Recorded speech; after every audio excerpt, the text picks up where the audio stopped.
Hello guys, how's it going? My name is Dal, and the first season of Dragonflight PvP content is full of exciting new changes. PvP items have seen big improvements to scaling, giving everyone a fair shot at some of the best items to make sure that skill outshines the armor that you wear.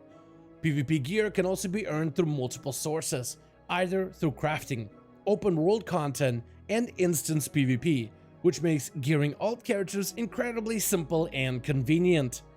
And Dragonflight has added a much requested mode of solo rated arenas, where you could skip having to search for teammates and partners in the LFG and dive straight into the rated solo shuffle arenas, with 6 fast-paced rounds, where teams are shuffled at the start of every match, and those who can best adapt to the ever-changing environment can earn glory, gear, rating, achievements, and even unlock seasonal rewards. Recently, I've been getting messages from you guys asking me what is the strongest class that I could recommend for Dragonflight PvP, with many of you hoping to take advantage of the revamped PvP gearing when leveling brand new alt characters. Many of you have also asked me to make a list of some of the strongest classes to pick up if you're interested in progressing through the solo PvP mode. So in today's video, I've been able to put together a list of some of the 5 strongest and the most popular classes for rated solo PvP, based on the official class leaderboards and solo queue data available. But right before that, most of you guys watching these videos are still not subscribed. However, the more of you remind, the more of you do. So let's keep it going. Subscribe to the channel as well as hit the bell if you're watching these videos anyway, especially if you're looking to get regular class and content updates for all the future Dragonflight builds. First, we see Death Knight's rise in popularity inside of the solo queue arena, leading the charge with the spec of Unholy. The solo queue arena mode is currently dominated by many casters, and Unholy Death Knights do extremely well in a magic-heavy environment. The Death Knight Anti-Magic Shell and Anti-Magic Zone help counter spell damage directly, while Spell Warden will work passively in the background to keep you maintained. The Talent of Gloom Ward helps increase the benefits of all magic absorption effects, and abilities like Death Grip can pull casters into less favorable positions, giving Unholy Death Knights an upper hand. Unholy is the master of plagues, capable of spreading debilitating afflictions upon entire enemy teams to exert group-wide pressure, gripping foes out in the open and chaining them down with Chain of Ice. Locking them down with stuns, blinds, and even silences allows Death Knights to establish ultimate control. And Unholy can call upon their mighty Scourge Horde to help rip apart your enemies to shreds, with many of your most powerful cooldowns and minions resetting every new round. Necrotic Wound is also another powerful effect that helps diminish the healing of the enemy team, increasing the group's chances of winning the match by putting pressure on the enemy healer. The next class that sees a lot of play in the solo shuffle arena is the class of Warlock. One of the primary features of this demonic summoner is the sheer sturdiness of this cloth-wearing caster, with powerful defensives like Dark Pact and Unending Resolve to steady yourself against incoming burst damage, and passive defensive effects which help you mitigate consistent sustained punishment. The Talent of Soulburn is another powerful tool when it comes to improving on your survivability. Burn a soul shard to increase the value of your next portal, or call forth a demonic gateway for immediate escape, and empower the value of your Hellstone healing effects. Currently, the spec of Demonology dominates the solo queue environment, combined with a fully empowered Felguard, together with a build focus around Dreadhounds, which allows for excellent sustained damage output from your demonic minions, together with the Fel Obelisk, which greatly improves their overall effectiveness, while Nether Portal supplies you with a large burst window. Nether Portal lets Fel armies pour out of the twisting nether, and eventually summoning up a powerful Pit Lord to overwhelm your targets. The Nether Portal ramp can be done once every round in solo shuffle, which lets Demonology Warlocks dominate with overwhelming numbers of demons crowding the arena grounds.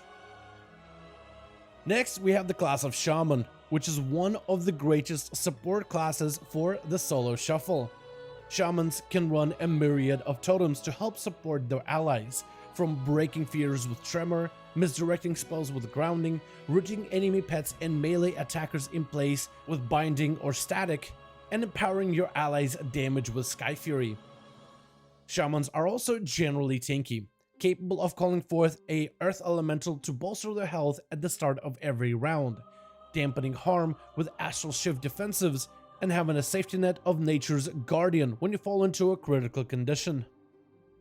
Most shamans have seen a lot of success in the solo shuffle as the elemental playstyle, where elemental gains the advantage of mostly instant casting spells through procs and passives, which makes it difficult to interrupt and lock down the shaman. Elemental can output high sustained damage, which they can spread to the entire enemy team to help build the pressure, putting strain on the enemy healers. The passive of Deeply Rooted Elements allows for unpredictable burst windows, which can help secure kills and put your team on the offensive, overwhelming all of the foes with rapid lava surge barrages. Next, we have the class of Priest, which is currently one of the most popular casters at the top end of the ladder of the solo shuffle, primarily played as the spec of Shadow. Priests are team players, offering power infusion for themselves and their allies to help increase the group's overall output. Priests also come with great team support healing, either by helping allies rejuvenate with the Vampiric Embrace, or even swapping health pools with injured team members. Priests can also put their enemy on the back foot with intense control, rooting enemies in place or fearing your foes apart, together with stuns, silences, while also denying enemy healing with the ability of mind games. Shadow Priest has great spread pressure, able to slowly rot entire enemy teams, but also fantastic burst windows through procs of spikes, mind blasts, devouring plagues, and crushing executes. Void Volley is another powerful tool of the Shadow Priest. Frequent uses of Dark Ascension will trigger a Void Volley, horrifying all found in the immediate area. Perfect for solo queue arenas where enemies are less than coordinated and tend to stack close together. The PvP talent of Catharsis lets Shadow Priests turn any punishment they take back into their foes, sending the pressure back at sender. And they can call forth a Siphon to help reduce the healing of your enemy target, which allows for easier takedowns. And finally, we have Demon Hunters, which are dominating in the solo arena ladder as the most popular class as well as one of the highest average performers. Demon Hunters are incredibly tanky in Dragonflight, capable of dodging and reducing damage with Blur, or outright immuning certain spells and abilities with Netherwalk, and ignoring crowd control with a well-timed Vengeful Retreat. Demon Hunters are also self-sustainable, able to recover health through offensive damage or by slaying demons spawned in combat, and can cover their allies in the Student Darkness for aided assistance. They have excellent forms of control, with Fell Eruption to lock down a singular foe, or Chaos Nova to punish enemies for grouping up together, as well as Imprison and an AoE Sigil of Fear. The Demon Hunter damage profile is excellent for solo queue shuffle. Havoc is capable of applying group-wide pressure with Glaive Toss Bleeds, as well as Blade Dance and Immolation Aura to any enemies in close proximity. But Demon Hunters also have Deadly Burst, especially when they play a crit-oriented build focused on increasing their critical strike chances, where crit chance converts into crit damage, which benefits from other amplification effects. Your mastery can also help empower all magic spells, turning them into pure chaos damage, giving some of your most powerful spells an extra deadly edge above the rest. And for now, that's going to be the full list of classes currently dominating in the solo queue arena mode. But this list is by no means final, and has a high likelihood of changing over the next few weeks, with even more class changes potentially on the horizon. There's also the possibility that players simply haven't discovered their best class builds just yet, as more players continue to experiment with their own favorite playstyles, trying out a variety of different talents until they find the build that works the best. But I want to thank you all so much for watching this video, and I hope you guys enjoyed. Let me know all your thoughts in the comments below. And what other classes are you hoping to receive even more updates over the next few weeks on the PTR realms? Let me know all of your thoughts in the comments below. As per usual, if you guys enjoyed this video or found it informative, go ahead and give it a thumbs up. I would very much appreciate it.